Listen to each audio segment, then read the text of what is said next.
No matter how many times I come on here or do Facebook Lives or come on here to talk to you guys, it never gets any easier.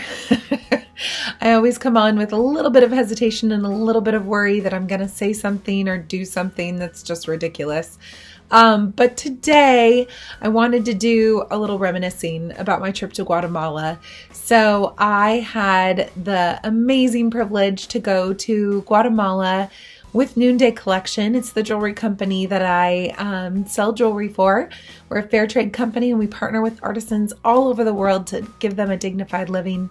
And I got to see that firsthand when I traveled to Guatemala.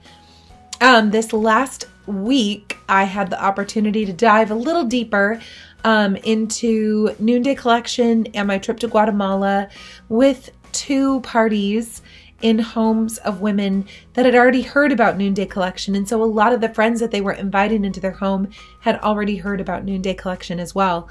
So I got the opportunity to tell them a little bit more about my trip, but also a little bit more about the impact that Noonday has within all of the communities that we serve. So I thought it'd be cool to just show you guys my video again that I took when I was in Guatemala and talk through it. So that's kind of what I did with them. I put it on mute and I talked about it as the video was playing. Now, obviously, I was the one shooting this video, so you are not going to see me in it at all, but I swear I was there.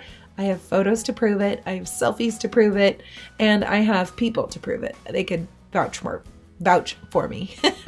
So I'm going to push play here on my end so that I can talk to you about it as we're watching it.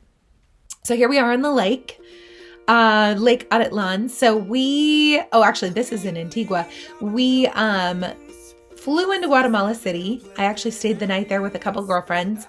And then the next day we took a van ride into Antigua, stayed the night there, got to shop a little bit, went to Panajachel, which was like a 2 or 3 hour drive away, and then stayed the night there.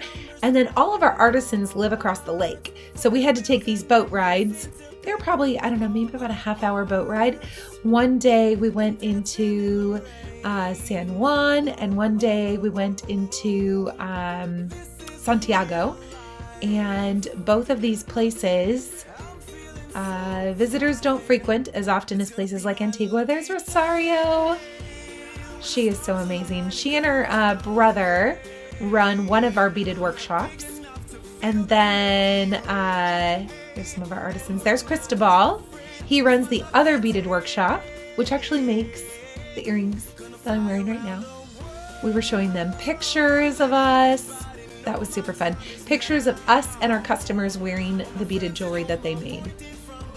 And then they showed us how to do it. So normally the women work in their homes, and it's so nice because they don't have to find daycare. They can keep their kids with them. So Cristobal and Rosario and Alvaro, that's her brother right there, they give them all the beads needed and all the patterns in order to make this beaded jewelry. So they would take all that stuff home, go and make this stuff in their homes, bring it back to the workshop and sell it back to the business owners. And then Noonday buys these from them. The next day, this is actually a different day, we went to the textile area, and this is in Angelica's backyard.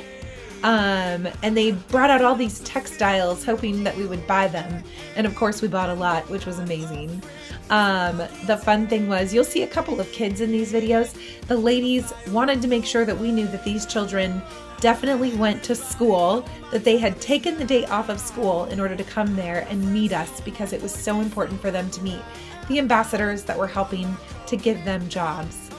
The orders that Noonday places give these women work all the time. Otherwise, you would see, like on the streets of Panajachel, these people were coming out with bags on their heads and they would set up their shop there the entire day, pack up their shop at night with all their children sitting around them, and they would walk home with their entire shop.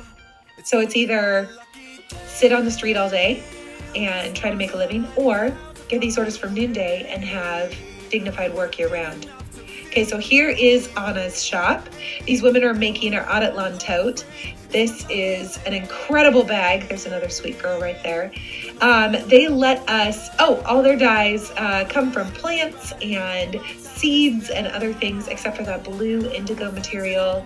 That is definitely a synthetic dye. And so they showed us how all the natural dyes come to play. And then we all got our hand trying to do this backstrap loom, and they teased us that we were like little children trying to put everything together.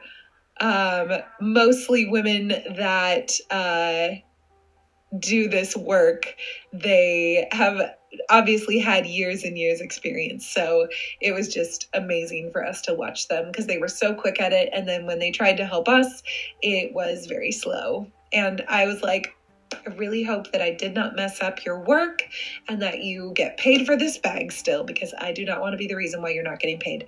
So it was just an amazing, amazing experience. I can't even begin to put into words.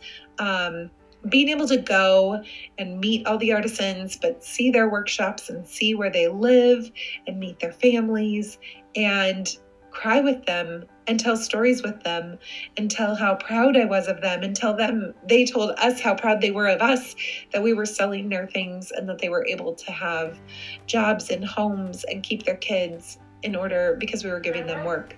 So thank you so much for everyone that has partnered with me over this past couple 2 years.